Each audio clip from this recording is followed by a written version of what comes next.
Pod. Hello, everyone. Welcome to the Heart of Scrolls podcast. My name is Smogan, and I am, of course, very happy to be hosting today. Tonight's show, we're going to talk about balance. Our guests will talk about what they think Mojang's balance goals should be, how the latest patch affected game balance, as well as any specific scrolls that might still need a little bit of tweaking. We have another excellent group tonight joining us, all members of the Badger Guild and all in the top 10. After a successful debut on the show last week, we're very happy to welcome Cisp back to the show. Cisp has been piloting some energy control builds to, I believe, the number 10 spot on the ladder. So welcome back to the show, Cisp. Thanks for having me again. And of course, we're happy to welcome back Cisp's partner in crime, Blinky. Blinky is, of course, rather well known in the community and doesn't need too much of an introduction, but I should point out that he has a number of accounts pretty high up on the ladder, including his main at the number 3 spot. So thank you for joining us, Blinky. Not at all. And last, but certainly not least, we have Cantor. Cantor has continued his long-tenured stay towards the very top of the ladder. He's currently sitting at the number 2 spot, which is conveniently 1 spot ahead of Blinky, and has spent the last few weeks right up there as well. So congrats on your success, Cantor. Thanks for doing the back end, and welcome back to the show. Thanks. It's good to be back on the show, and good to be here at a time when you're hosting, Smogan. Well, thank you very much. So let's go ahead and get right down to business. I'd like to start the show off today with a segment I like to call What Have You Been Playing? Shamelessly stolen from the Gamers with Job podcast, which is one of my favorites. So in this segment, I'm going to ask each of our guests to briefly describe a deck or two that they've been playing in the last week or so, whether it be for tournament play, ranked matches, or even on the testing grounds using the new wild mechanic. So Cantor, let's start with you. What have you been playing lately? I haven't had a ton of time to play lately. I haven't been playing very much ranked, but I've been doing a lot of testing matches with other guild members. Been trying to see what changes to make to the ranged energy deck. So I've been playing a version with Echomatons instead of power trips. I've been testing some wild stuff. What examples? There is like some growth decay sweeper deck I was trying a little bit of, some like growth with some order splash, a couple of things. A lot of different things you can make with those wild resources. Yeah, they're fun. Blinky, I'll jump to you next. We talk a little bit about what you've been playing the last week or so. In ranks, I've played energy and a bit of decay. In wild testing, I've tested decay and growth, where it's a decay deck that splashes quake. It's crazy that you can say splashes quake and nobody laughs at you. No, we'll laugh. It's normal. It's like so 3 days ago. Yeah. Yeah, it's just a thing. But yeah, that's quite fun. Puppet soldiers and all that sort of thing. And then I've been getting things sorted for secret things. That's what I've been spending most of my time doing. Excellent. Well, how similar is that Decay Growth Sweeper deck to the one that was on your 12 Decks of Scrolls decks for video from around Christmas time? Oh, it's completely different. That one Growth was main focus, and this one Decay is. But it's mainly Decay, then it's got Quake, Fertile Soil, Frostgale, Bloodline Tainted's got as well for Baleful Witch. It's just lots of board wiping stuff. I'll be honest, having a Bloodline Taint Quake combo sounds like the worst thing possible if I'm playing Order. Yeah, I'm not your friend. I'll say that. Those Bloodline Taint Iron Vial Frostgales. Oh, that's bad too. It's not pretty. So Cisp, let's jump over to you. Will you talk about what you've been playing lately? Still the same deck actually as last week, the Mono Energy structure deck without the Divinators, but that was what I used to climb also. So I think I had a 17 win streak at one point, which was cut short by a DC after that, so it ended fairly after that. But I was very happy with the deck actually in the pre-patch, and it's still performing afterwards. We're gonna get into Power Trip a little bit later, but that's been my main deck for ranked. And then I've been testing a bit, not thoroughly with Wild yet, but there I'm running basically my old energy decay deck without any rebellion scrolls actually, but it kind of benefits from Wild since it has ramp on both sides. I've tested Goyos, didn't go so well. And I have also tested. Too much I'm Quake actually from Blinky on the other side. Nah, it's just not a good deck. I think that might be the problem.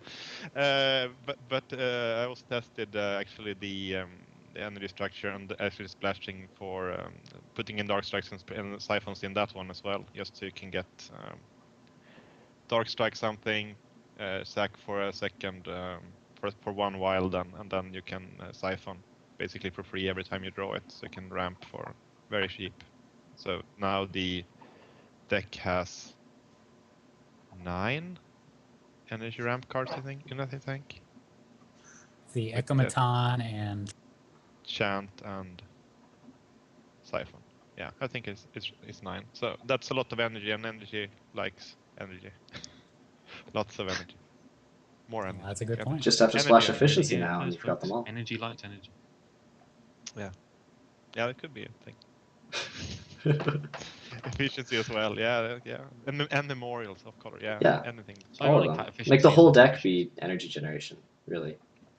Yeah, could be a thing. 20-point eruptions. Yep. There you Well, go. great. Thank you. Well, let's shift to our main topic of our broadcast, which is, of course, balance. Balance is absolutely a critical component of every multiplayer game. A game that is well balanced allows players to play a wide variety of different races, classes, decks, or whatever the case may be for that particular game, which helps keeps things fresh, keeps things fun, and just plain makes the game worthwhile to play. On the other hand, a poorly balanced game quickly leads to everyone playing the same darn thing over and over again, the one overpowered deck or the one overpowered race or strategy, which quickly leads to stagnation, boredom, and of course, forum rioting. In some games like StarCraft or an MMO, it's relatively easy to define balance. If Protoss, Terran, and Zerg, for example, are all win approximately the same amount against one another, it's pretty easy to make a claim that the game is well balanced. But trading card games, I feel like Scrolls, are quite a bit different because multiple decks can spring up within a faction that might need to be balanced. And of course, you have decks that can spring up across multiple factions, especially with the wild resources coming into play. So what I'd like to ask you guys first, before we move on too far, is just, since it's not as clear-cut what we mean by balance in a trading card game, what do you think Mojang should focus on when it comes to balancing the factions and balancing the game in general?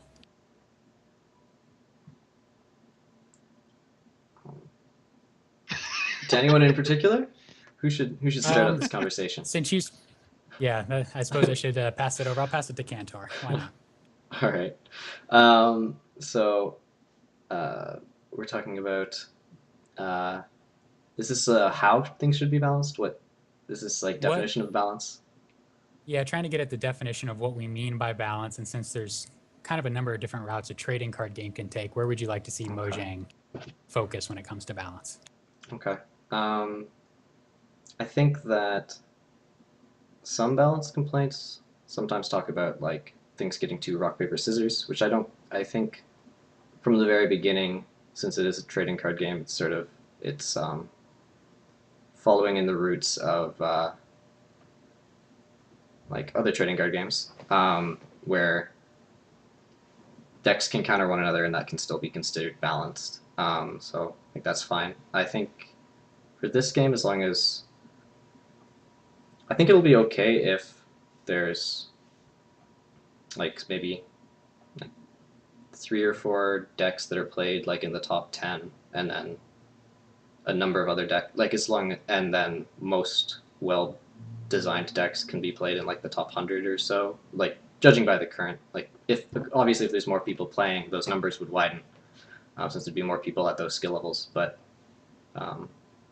like I'm thinking with Wild introduction, we'll get to that later, but I'm thinking with the introduction of Wild, it'll, even if it doesn't make multi-resource decks quite as consistent as mono resource decks, but at least I think that it would strengthen them and allow them to be played in the top 100, top 50 reliably.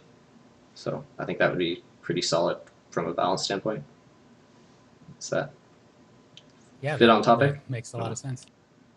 Sis, what do you think? Do you agree with the numbers he was saying, or disagree with any points? I think it's hard to put numbers to it, really. I mean, generally speaking, the philosophy should be obviously that it's all about matchups, really. I mean, decks usually get countered by something, and if there is a deck that doesn't have a counter at all, it has a favorable matchup against everything, and with favorable I mean that it wins more than 50% of the games. So like if you play an infinite amount of games, it's gonna come out on top. Then that deck needs to get nerfed if there is actually no counter to be found in the card pool. And it has rarely been like that. I think there's been a couple of occasions in Scrolls where there was something really, really weird slipping through. But generally speaking, almost every deck have had at least one bad matchup. For instance, when Decay was raining, then the energy structure was a good counter to that, and it's usually there's at least one good counter to the main deck or the very best deck, the one with has the most amount of good matchups. But it's hard. I mean, it's just you can tell that we're like towing a little bit around the subject because it's not really that clear cut. It's one thing with just numerical balance, which is obviously important when it comes to like tournament play or like ranked and ratings, etc. But then there's also like the fun factor of actually seeing variety, and there 3 to 4 decks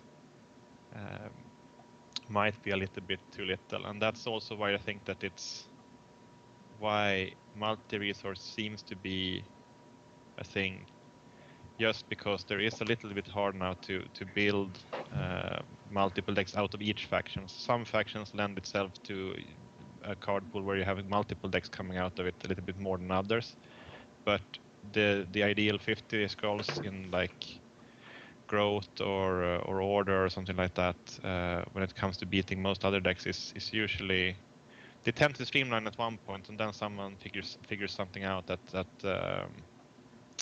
makes it a counter to something else. So it's tough to define, and I think that's probably why we can maybe spend an entire episode on it. Maybe you can. But yeah, I'm trying hard here, man. No, it makes sense. Like, I think that the main thing is also that it can't only be a numerical balance. It needs to be some kind of variety also, where it feels like you play different games, not the same single game all the time against a certain matchup. I think that's also important. well, I guess that's definitely true. And even though you said it's very hard to get to a definition of what we mean by balance, I think you and Cantor both did a good job of clarifying that balance is probably more important at the deck level than at the faction level, so to speak. So it's not as important that energy and growth per se are exactly equal to one another, but rather a mono energy range deck versus a growth decay deck or whatever the most competitive decks are have some sort of equal standing, so to speak. If I can Sure. step back in there again, is another element of variation within decks that some people sort of overlook, is that even when it felt like the last couple of weeks, it felt like most players were playing mono energy ranged, which not everyone was. I saw some mono energy structures, some mono growth, but even when it seemed like everyone was playing ranged, there was still a considerable variety in the games in terms of the actual card choices. Like I like to play Tempest Reaver. I like to play Hired Marksman, and a lot of people don't. A lot of people I didn't like to play Echo Maton in those decks. A lot of people do. So there's still a fair bit of variation there in terms of which cards you prefer to have in your deck, and I think there's a good selection that could still be considered reasonable choices. So that's another element of balance, is balance within a faction in terms of the card pool, to allow players to have a wider variety of reasonable choices. So that when you see that growth energy or growth resource come out on first turn, you don't know exactly what the opponent's deck is. Yeah. I think the main problem with Power Trip was that it was an auto-include, for instance, in every energy deck. So it kind of artificially bumped the entire faction rather than individual decks. There was no energy deck that you could possibly conceive that wouldn't like Power Trip. But that's not true for most of the scrolls. Even Quake or Fertile Soil, you can make a case for creating decks that actually don't want to use them, even though they're very, very powerful. But Power Trip didn't really have any cases where you wouldn't like it in the deck. So even if you were a fast deck, you wanted it for the you can stop at 3 resources and just use the ramping. And if you were a slow deck, you could get the free plus scroll at the end there to really like just cycle your deck faster and get the additional resources like almost artificially. So there was definitely a problem with that scroll, that it raised the overall power level of the faction. Whereas so it's almost like steroids in a way. It's like maybe overcompensating for the fact that the energy was very, very weak, and energy in particular was the faction that they wanted to buff. But I think that one might have gone a little bit too far just because it was such an auto include. So, but as Cantor said, even with the energy, there was definitely different decks in that era that had different matchups also. Like the reason why I played Energy Structure, for instance, was that it had a good matchup versus Energy Ranged. So there's still a lot of like balance and counterplay between decks, and not necessarily always between factions. And that's that point is supported by Dragonine in our chat. Just said, for what it's worth, he's a fan of making all factions playable, but doesn't want rock paper scissors to work on a faction level, but rather on a deck level. Do you guys agree? Do you guys think that we're at that point now, or does more work need to be done? I think we're getting there. It's only been like a day or so, isn't it, since Power Trip has been nerfed? So it's hard to say what's going on, and people aren't playing Energy now just because they don't know what to do without Power Trip. But overall, I would add to the conversation saying I don't mind rock paper scissors as long as multi-faction decks are involved in that. If it's just the 4 decks we practically have now are mono colors, then no, that just wouldn't work. But as soon as like all the multicolour factions, multicolour decks are viable, and I guess for those it would be fine just having more deck variety, and that would probably be inevitable. If you try and get like 20 odd decks equally balanced, that's going to be difficult. So. I think that the thing now with how it is is now compared to how it was earlier is that since the pools, the card pools are bigger now, there is more decks within each faction. I remember in Alpha there was almost a clear way of building a growth deck, but I think that the pools are now big enough that they support multiple decks out of each factions, even though there are mono resource. So yeah, you get about 2 or 3 decks out of each faction now. Yeah, easily, I think. And I do feel like we reached that critical mass when Rebellion came out. That's kind of where we tipped over that point. I definitely agree there. I mean, the format is slow in certain matchups that even having like 2 copies of a scroll in your deck that you can cycle to kind of can turn your win percentage a ton in this particular matchup. I remember when growth was a big thing and I was trying to, as usual, make energy work. I mean, just adding potion resistance in that meta, like maybe bumped it 10 to 15% just by having 3 of them in the deck, and that was 1 scroll choice. So, I mean, there's definitely a lot of room for tailoring to beat a particular matchup. The problem comes when there is a deck that clearly has no bad matchups. Then there's no point in not playing that deck if you want to actually win games in the long run. So. The last thing I'd like to cover here before we move on to the more specifics of the most recent patch. We've touched on this a little bit of balancing between aggro and mid-range decks and control decks. And I feel like that's another axis that's often overlooked on how to balance between those 3 across decks and across factions. It's just another complicating factor. Blinky, do you want to talk a little bit about where we are on this axis for balance? Well, I would like to if I could find the words. The balance in the current meta, you have the only like aggro deck as such is like the growth enchantment deck. Tempo order is kind of not as temporary now; it's more mid-range, sort of ish. I think from what I've been hearing.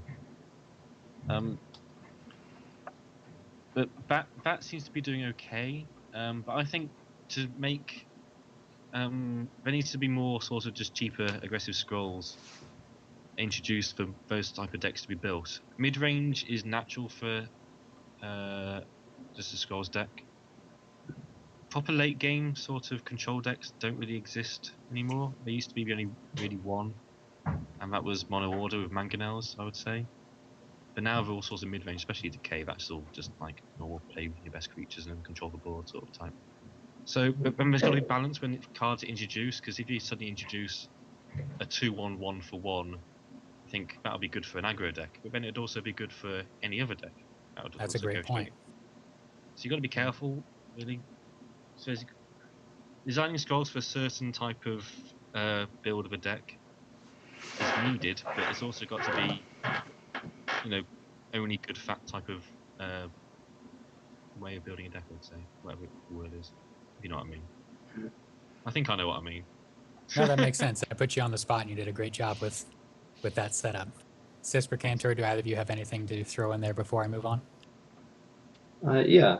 Would you like to go ahead, Cisp? No. I think All right. go Okay. ahead. My usual thought in terms of the game becoming faster and aggro decks becoming more viable is that as more cards are introduced, the game is naturally going to become faster. At least the way I see it. So like the idea being that if you consider like the prototypical like aggro scroll like Kinfolk Brave, so that was added normally. If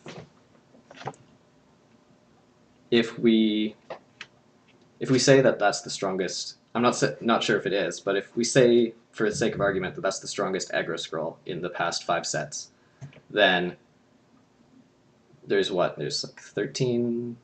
How many scrolls in a scrolls deck? Like 13, 17, something. 50. 15. 17, yeah. All right. So if they released 17 times 5 more sets, like that's clearly a long time coming. But if there was another like 100 sets released, then and there was like a Kinfolk Brave level card in each of them, then there'd be a full deck of Kinfolk Brave level cards, and then you'd have an amazing aggro deck. Now, like there might be amazing control decks and other things there as well, but eventually those decks are going to exist just from the sake of there being a high enough density of cards that have been released that are good at that. So I don't feel I was going to say I don't feel like there needs to be too much of a push in terms of redesigning game mechanics or adding scrolls particularly to encourage that sort of play because people think it doesn't exist right now. I think it will exist as more cards are released naturally. Whereas right now, with a smaller card base, you end up with a lot of mid-range strategies because they need a little bit of everything because we've got a little bit of everything. I think that makes a lot of sense. It's easy to reach a critical mass for a mid-range. You just need some good creatures, you need some good removal, but the cards that fit into a good aggro deck, especially a really fast one, are a little bit more narrow, so it just takes longer to build up that critical mass to get to that 17 different scrolls. So I think that's a really good point. If I could just answer something in chat with regards to Anti-Rad's order aggro deck. Please do. I mean, that is aggro for scrolls, but I don't think it's aggressive enough for it to be labelled aggro as a sort of normal aggro deck. If you know what I mean. I mean, it's still like running high. It's still slow in terms of what I would consider a proper aggro deck. That's all I'm going to say. But it's aggressive for scrolls. Yeah, I think it's also like I haven't seen the deck a ton, but I think it's also.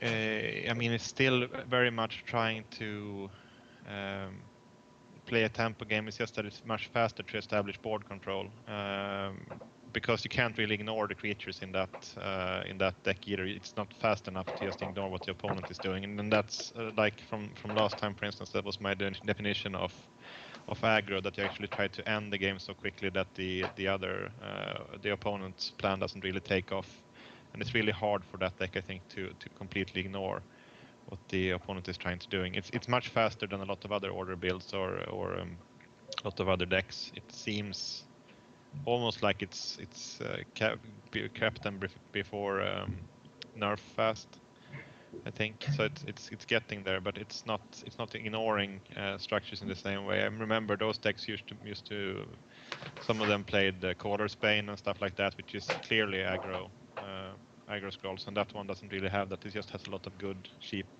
scrolls that can be used on both creatures and on idols. So it doesn't really play out like that.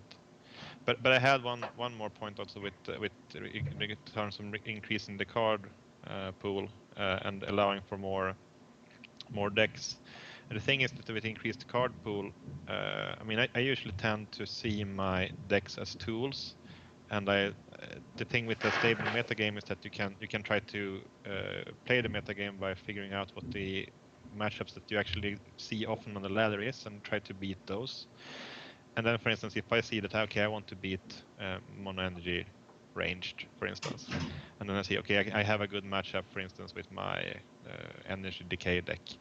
The thing is that with the release of Sudden Eruption, I don't really feel the need to play the energy decay deck anymore, even though it's great at like killing order and killing mono energy ranged, just because with Sudden Eruption, the structure deck does that also and has other better matchups. So it fulfills, with that on one scroll, it kind of fulfills the goal of being good in those matchups, and also has other matchups that are better. Like Decay, it auto beats, and the energy decay deck almost auto loses to Decay. So it's just with a couple of scrolls you can kind of also nullify a deck that's trying to do the same but not does it good enough. And with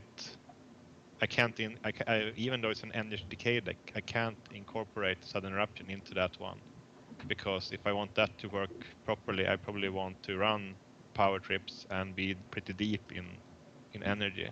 So having a mixed resource base doesn't really work, and that's off the release of one scroll really. So small changes can to the card pool can make a lot of difference, I think, with in terms of viable archetypes. That's a great point. It can snowball pretty darn quickly, especially as the game grows. It's just going to exponentially grow in those combinations that can be made. Good, isn't it? Had That's what keeps bringing me back. another point about aggro decks and how sometimes people are saying, like Blinky was saying, that decks that are considered aggro right now don't really constitute aggro as like you would call it in MTG, things like that. And while there's definitely room for faster decks to exist in Scrolls, there's also, I don't think that in terms of like number of turns in a game, I don't think we're ever going to get as fast as aggro decks in other games, just because of the Scrolls game mechanics. Like the countdown, especially. Yeah, like with a few rare exceptions, creatures just don't attack every turn. So that change in itself, like, slows down the amount of how quick damage comes out really easily. So that's a good point. So yeah, there's a little bit more time in terms of. That's also why removal is a little bit more powerful. Like, needs to be weaker in Scrolls, is because you can remove something after it's been on the board for 1 or 2 turns without it attacking. So that means they've invested some more time as well as resources into that creature. So that gives removal more power, so it needs to be more expensive to compensate for that than it would in MTG. But anyway, yeah, some thoughts. Yeah, there. I think then that's also why haste is probably the best ability, or is the best ability in the game also, and why Kinfolk Veteran probably is one of the, if not the best scroll in the game also when it comes to tempo. But the thing is with removal being that prevalent and still good, I mean, there's still if you want to play like a deck that kind of laughs in the face of removal, you probably want scrolls that are doing something, either hasting or they have a comes into play effect that kind of still gives you an edge, even if you remove it the same turn and spend about the same amount of resources on removing it, you still got something out of it. So if you keep trading like that for long enough, all of those small advantages that you get off the each scroll is going to matter. And that's also something with the card pool. I mean, you can't really build that deck fully yet. That has enough of those, like Sisters of the Foxes, like veterans, yeah, you name it. Stuff that basically does something. Even Vitality Well. I mean, something that actually does impact the board even just by getting dropped. But there's not too many of those at the moment. Like, and if they introduce more of those I think it also would change a little bit on how Lead to good. some power creep. Yeah, power creep in a sense, but it's also that it does similar stuff. They can balance it in different ways. That it's good when it's dropped, but it's bad when it stays on the board. You're saying So that it could have more of an yeah.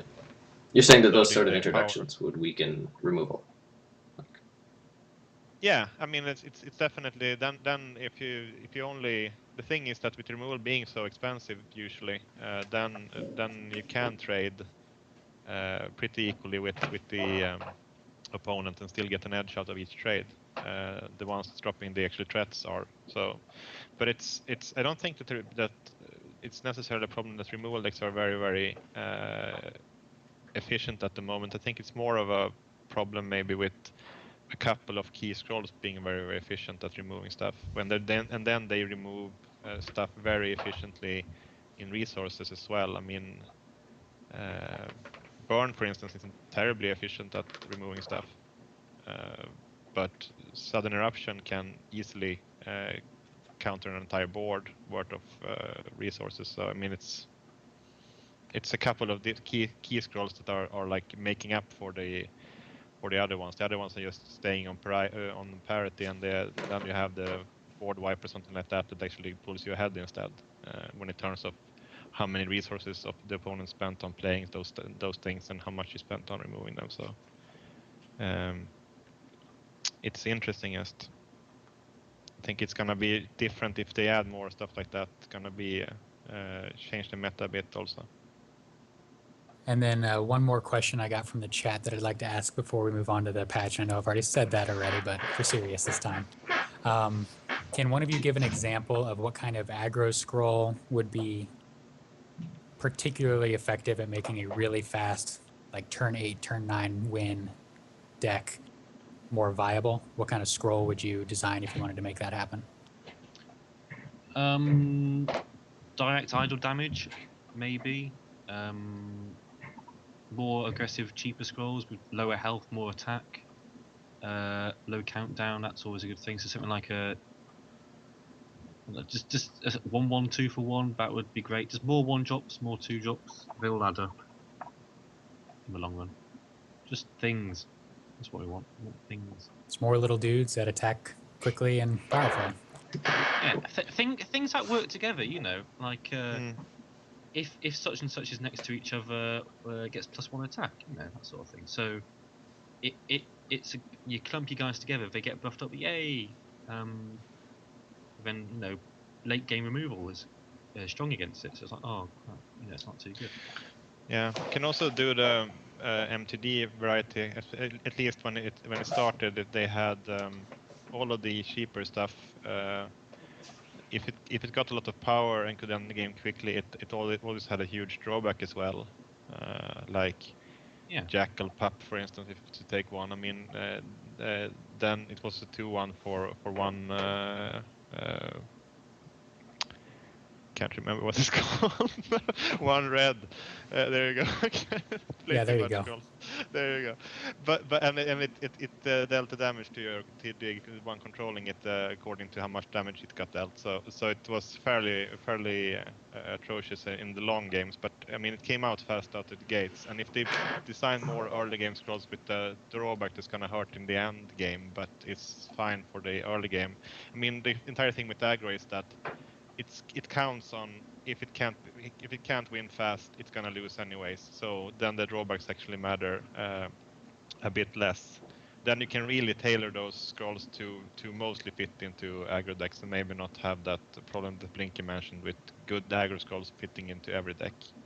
So designing cheap stuff with a drawback, I think, might be one way of doing it. Well, I think that's an excellent idea, and I thank both of you for presenting that. No problem. See ya. Stick around. Still good stuff to come. Oh, okay. So obviously the most recent patch made some pretty significant balance changes. Energy received a pretty significant nerf with Power Trip losing its card draw, while Order got a surprise buff with, I don't know what they're putting in their potions now, but the new beans are apparently pretty good, and it's made that card pretty darn good. Hey, so coffee. let's start with the energy decks. because most folks, at least on the forums and on Reddit, have made it pretty clear that they thought that ranged energy decks were quite overpowered. So I want to start here, kind of get a baseline. How overpowered was that Power Trip energy deck compared to other top decks in Scrolls history? Was there even a problem to begin with, in your opinion? Not really.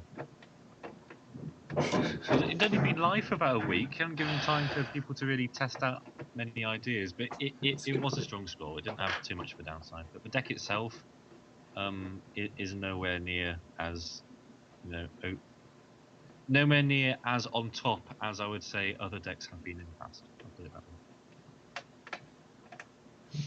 Yeah, I think that it wasn't. It's mostly.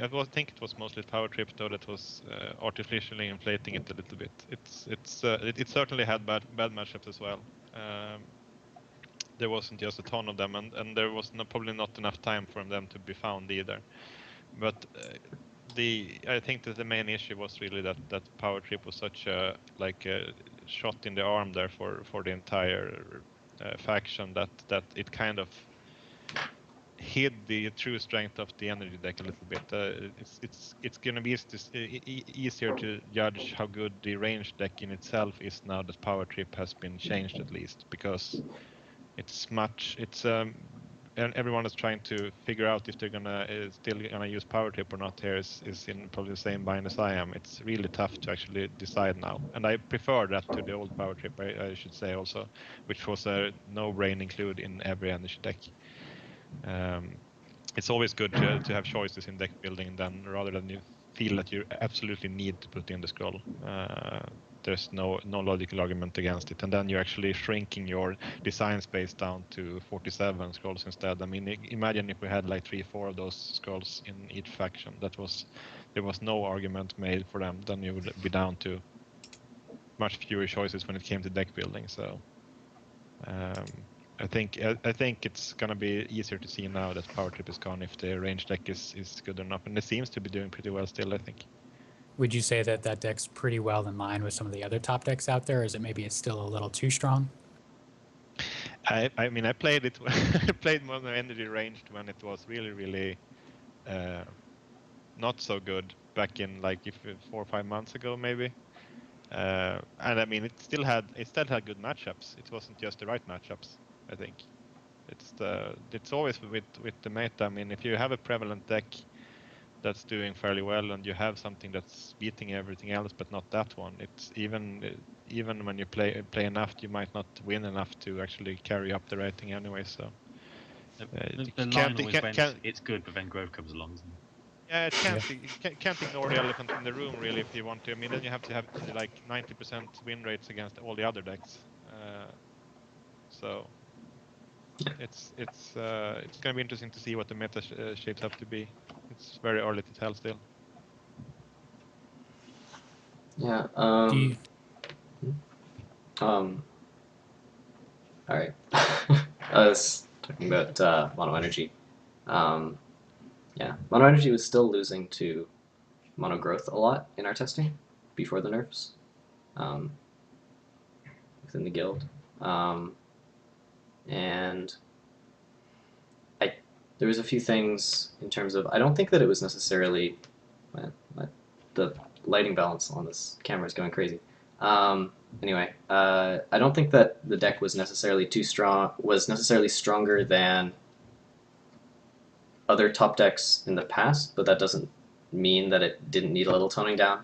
I also think that they could have waited a bit longer for people to try and figure it out. We take a bit longer to figure things out because we're a smaller community. And also I feel like they hit the right, the changes that they made were good changes, but they weren't quite the changes that I was hoping for. I think the Power Trip change was a little bit heavy-handed, but I think we'll get onto that. We'll talk about that later, probably. But well, actually, I was going to transition into that next. So if you want to go ahead and what were your thoughts on what you would rather see the Power Trip nerf have been? I felt like the real strength of it's true that Power Trip was a scroll that felt like an auto include, which kind of is too bad. But it was also a fun, satisfying scroll that was like on flavor. Like it feels very explosive and like energy's about managing the resources and having these big volatile like swings in damage output. Um, so that was cool that way. But I felt like the big potential problems with Power Trip were its combinations with Bombard. So we'd suggested changes to make Bombard a little bit expensive, like they'd said, and they'd mentioned that as well. There was a bit of an outcry on the forum about that,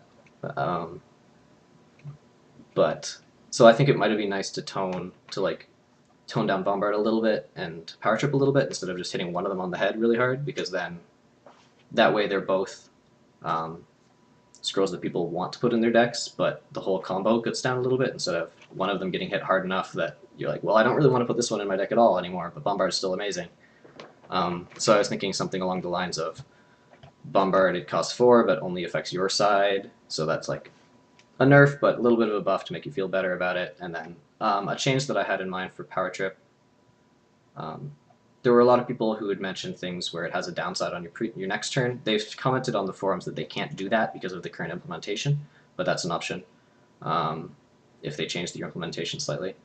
But I also had a thought of something like, you play Power Trip, it does exactly what it does now. They could tweak the numbers, of course, and you get the card draw at the end of your turn if you spent at least 9 resources this turn, something like that. So that way you can still play it, you can still get its effect, and like if you're playing carefully and you're in a situation where you're able to use your resources efficiently, you can still get that resource back, but you won't get that draw and then be able to play it using the Power Trip energy during that turn.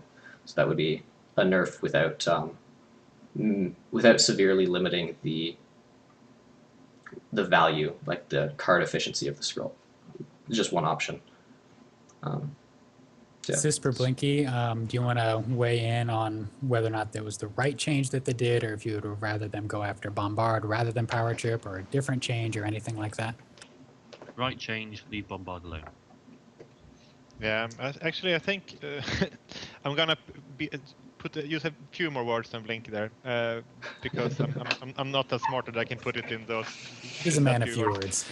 But I think that I hear what you say, Counter, but I think I have a little bit different feeling of it. I'm trying to actively unlearn the old Power Trip now.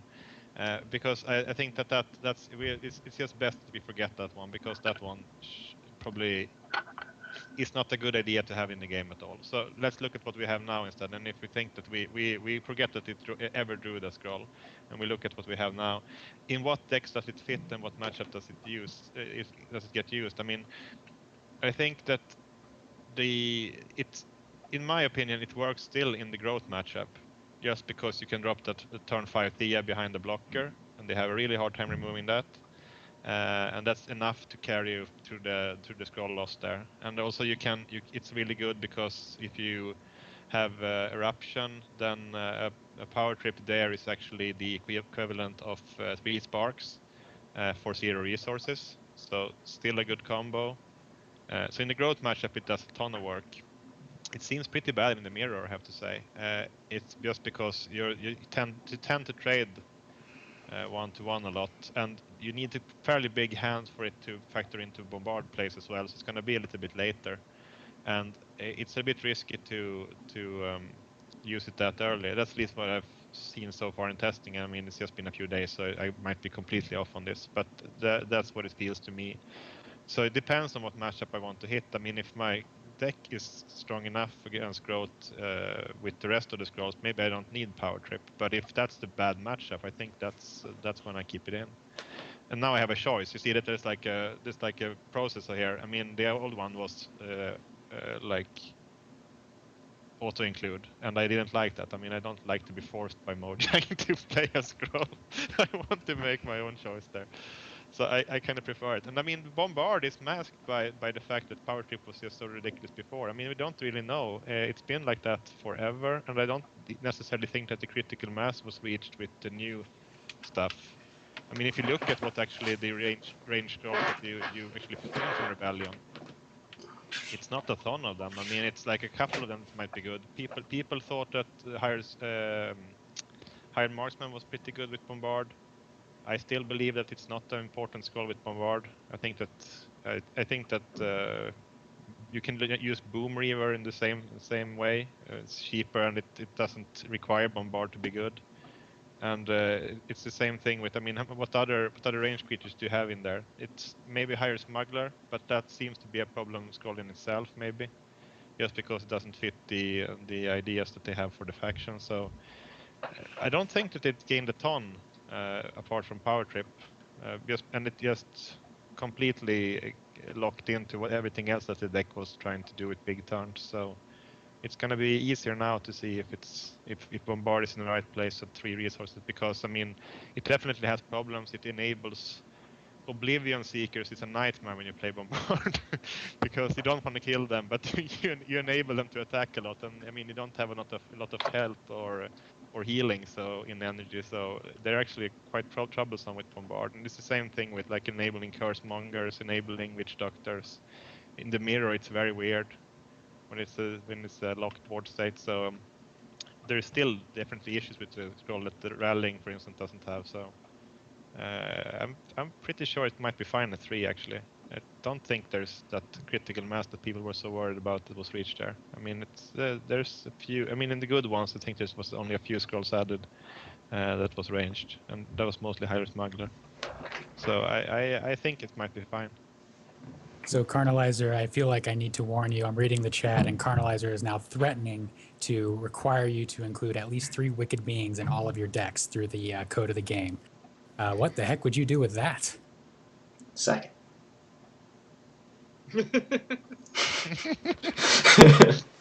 Same thing I do with it in Highlander. I remember when someone tried to justify having an absolutely awful scroll in their deck just because it's a scroll for sacking.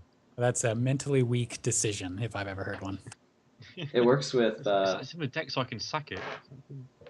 Well, hey, that works with Prisoners of War? Prisoners of War, yeah. It does. Yeah. Something that all of you have touched on as you've been talking about this is sort of the difference between a more hands-on interventionist approach to implementing balance patches versus a more hands-off, be patient, let the players find a counterplay approach. Where would you rather Mojang land on this? I know it's probably not one or either extremes, but where do you think it should be?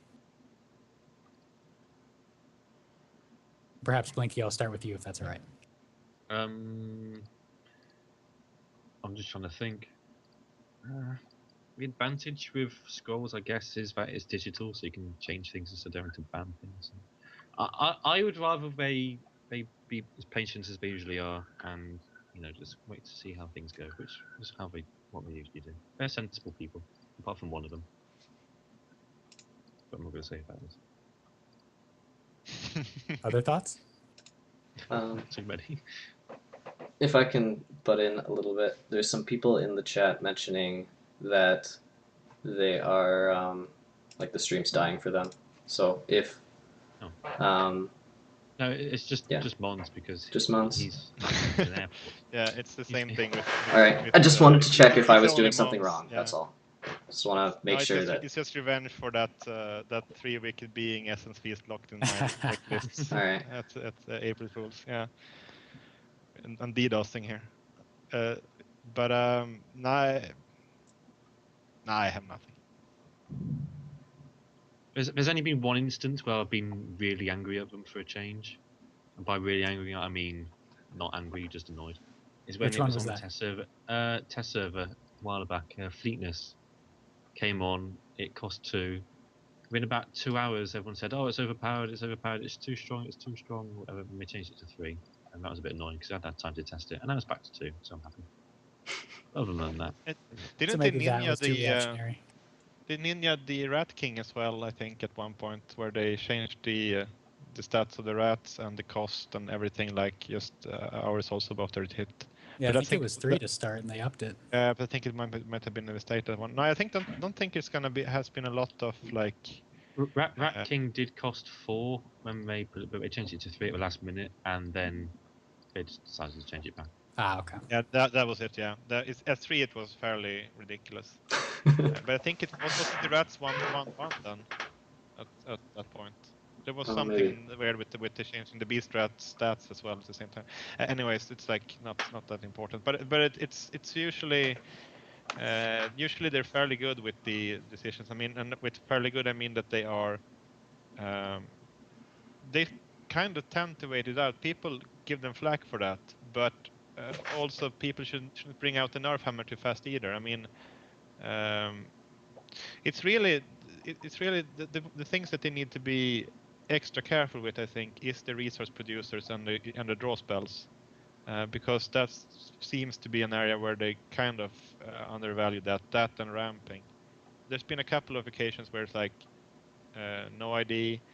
The Memorial giving a scroll at death, the Divinator drawing a scroll at every structure dropped, Power Trip now. I mean, if there's any area that I think that most of the other stuff that they put out is okay.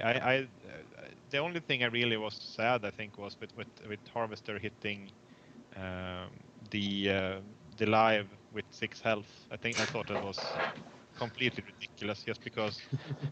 No, but it's just the thing is that scroll is all about the cool thing that it does when it attacks, not that it is a movable blocker with 6 health for 3. Yeah. I mean, why would you have that in the game? Then I mean, I would rather have it come into the game with 10 power and 4 health at that point for costing 3. I mean, it was just it filled the role that the scroll was clearly not about. And I think we could have nerfed it already on a test server, just because there was too much of. I mean, the health is always there; it's always enabled. The power wasn't, and it was conditional. So you can see that even if it was a 0-0-6 movable wall for 3, it was still pretty good for a wall actually. Yeah, I remember when I first and saw it's it, not. I was Yeah, thinking, and hey, I was look, it's super a. sad that Sorry. happened. I mean, they could have done differently. If they thought that it was not going to hit enough, they could have reduced the cooldown, for instance, or something like that. It was that it wouldn't live enough. So that was maybe the one thing I felt like they could have taken that. We could have not have that in the meta for as long as it had, because it was the same thing there. It was just a lot of power poured into one particular scroll. So it also limited choices a bit, and I think it also shaped the faction a lot. That one scroll, it's in a better place now. Now it's actually a very cool scroll. I mean, you need those exciting scrolls as well that are very powerful, like that and Kinfolk Veteran. Yep, that's a good point. It's okay to have scrolls that are more powerful than other scrolls. Okay to have scrolls that are weaker than other scrolls, as long as there's a good variety and a good balance between overall groups, etc., etc.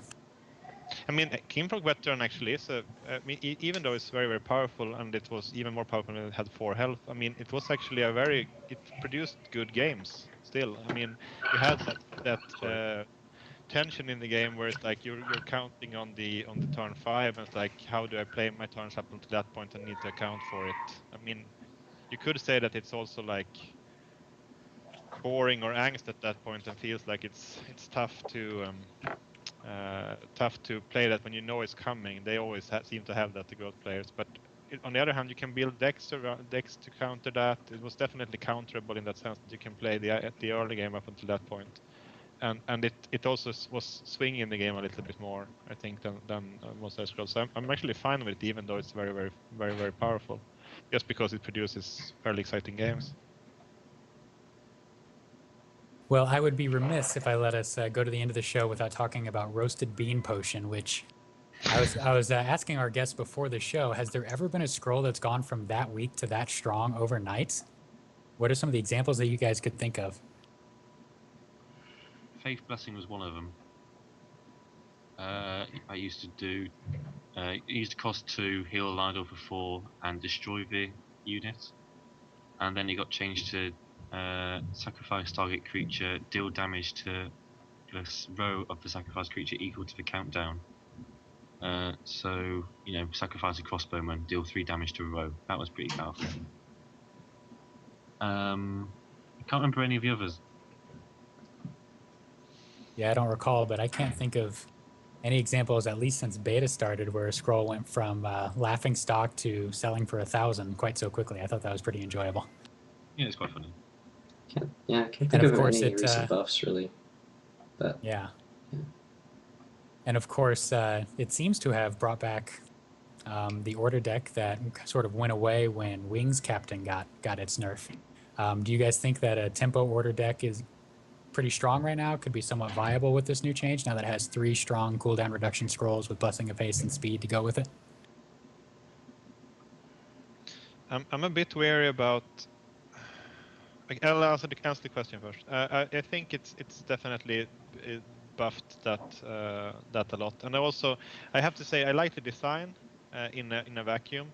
That it's like comes into play effect on an enchantment and then a lingering weaker effect.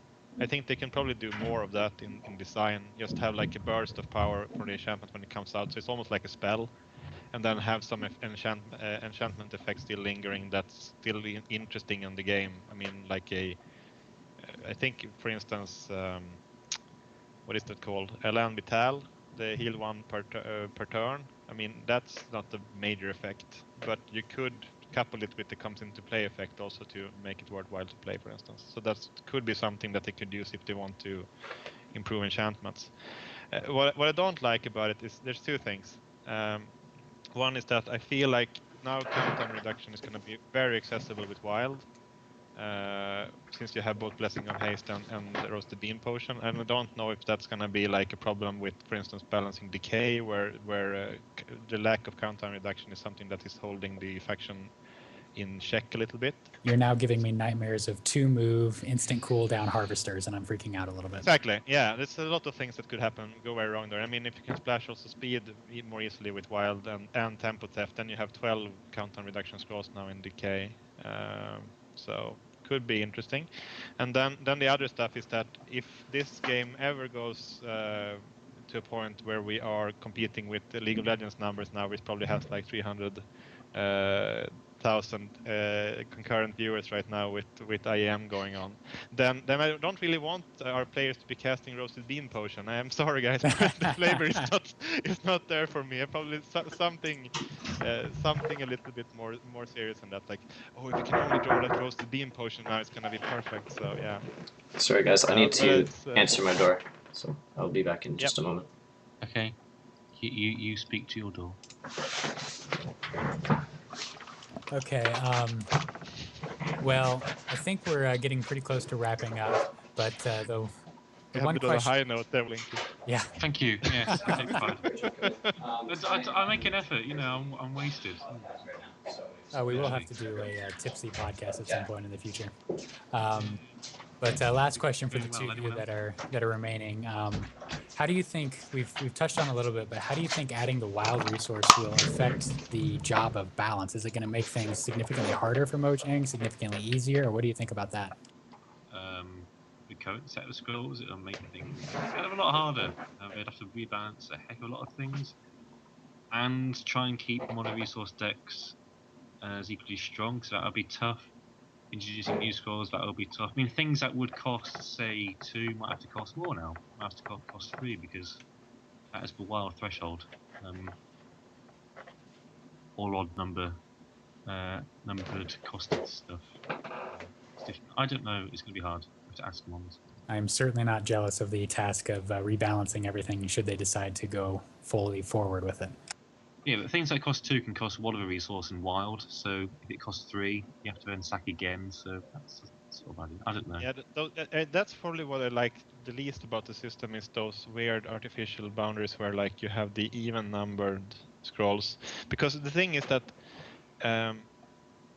something that costs 3, I mean, there's a fairly big jump in every resource, and with having the wild system like this, you kind of nullify a little bit the odd numbers now, like the one costs and the 3 costs, etc. I mean, you jumped straight to the ones on 2, 4, 6, etc. with this system, and it might be a problem that you don't play a lot of splashes on those numbers. It's can't tell yet, but it feels like it could be a problem that it makes a complete difference if you put something on 1 cost and then you put the same scroll at 2 cost, but you buff it with 1 health, for instance, or something like that.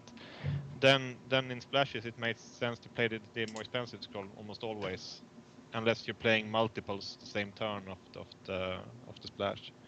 So it makes it a little bit weird. I think something is not completely settled yet. I think with Wild, just because you have those and you can tell that that's not intentional in design, that they want the 2 and the 4 to be played more than the 3 and the 1, for instance. So something is a little bit off with the system, I think. I don't know if you guys agree, but that's just my gut feeling of how the mechanic works. I feel like there's a lot of I'm people based. who are saying that. Sorry to cut you off there, Blinky. That's okay. I was just said what I said. I feel like there's a lot of people who are saying that right now, that the even numbered splash cards like only play even. Why would you ever play an odd numbered splash? And like through actual testing, I'm finding that that's not really the case, because like if you have a bunch of 2-cost splashes, you never feel like it's worth it to go up to 1. Like if you're playing say you're playing growth and you're splashing order, if you only have like roasted bean potions and fleetnesses or something, like you never feel like it's worth it to get that first energy, and then once you go for that, even though like then you can get the wild the next turn, but it still takes you more time, and then it's still like when you play it, it still costs you 2 resources, because using up that wild is something you could have used as growth. Like there ends up still being a lot of value to having just cheaper scrolls, even if it isn't even number, or even if it is an odd numbered cost. At least that's what I'm finding. I also So find the it. strength of the scroll can overrule that benefit of being an even cost. Yeah, I think there's a little bit of a benefit there. Like, yes, you want to stack for as much wild as you can, because wild is the best resource in the game. That's just the way it is, right? But so you're always going to have access to an even amount of your lowest resource. If you're So that to an extent is true, but stacking for wild still, you don't always have time to stack for wild. Like once you get later into the game, you're usually stacking for scrolls. You're not stacking for resource, unless you have a very specific reason to stack for resource. So, yeah, even with the odd costs, you still want to. It still helps you that they're cheaper. It still helps you a lot. Yeah, no, I agree. I mean, it's just that it's there. I think it's probably glaring more to me from a design standpoint than anything else. I think in practice it might still be fine. Exactly as you say. I mean, later in the game, especially if you have other ramp, then you're not really sacking for wild anymore, because you don't read any more resources. So then it kind of doesn't matter that much. But I have a sneaking suspicion that it will affect. If you're splashing creatures, it will affect it more than when you're splashing scrolls, spells, and enchantments, because you have more unique effects on those. For creatures, you tend to get what you pay for, with some exceptions, like in stats. So then I think it makes sense to go up that additional resource to get those extra stats. When it comes to spells and enchantments, the effects are more unique. So then it might not be as strong, I think. And right now, people are mostly splashing for spells and enchantments, I think, rather than creatures. But I think it might be something to watch out for. I think I don't have a suggestion of how the system would work instead of this. I think it fulfills a lot of design goals when it comes to like ease of use and being fairly reasonable to understand. I would say. I wouldn't say it's accessible, but it's fairly reasonable to understand. But it's just those things can prove a little bit tricky later on. I think with if the system is cemented. We'll learn to live with it, but it's just at this point it seems like a little bit glaring to me. but might not affect the actual choices that much. At the very least, we're going to need a lot more testing. So our challenge for all of our viewers, all of our listeners, is to get on Scrolls, hop on the testing ground, try to break this mechanic as best you can, leave feedback everywhere you can, take advantage of the fact that this is a beta, and leave feedback on Scrolls Guide, leave feedback on the Reddit, leave feedback in the IRC. Just let the devs know what you think of it, what decks you're coming up with, and anything you can to try to help us figure out how to make this the best game that it can be. So with that, words of wisdom, I hope, I'm going to go ahead and leave this off here. A couple of plugs before I let you guys go. The Badger Guild has a YouTube channel now, and that's where we are going to be uploading the Heart of Scrolls VODs. So you can catch this one as well as any of them that you might have missed on our YouTube channel. You can just do a little search in YouTube to find us, the Badger Guild. And also on that channel will be quite a few videos by many of our illustrious members. So NRP, Blinky, a number of other people put out a lot of videos, and there's a lot of great content there, both for new players and for veterans that have been playing for quite some time. The last thing that I would like to plug is the Scrolls Guide design competition. Most of you probably already know about it, but for those that don't, hop onto Scrolls Guide, and on scrolls.com you can read about the rules, and you get to make your own structure, spell, or enchantment for each of the factions and see if you can win the competition and get it into the game. So the last scrolls that came out of the last competition were pretty cool. See if we can come up with even cooler ones this time. Mm-hmm. So with that, thank you everybody for listening, both live on Twitch and on YouTube later on. And that's all we got. Thank you very much. Go play some Scrolls. It's done. Bye, guys. Everyone. Bye.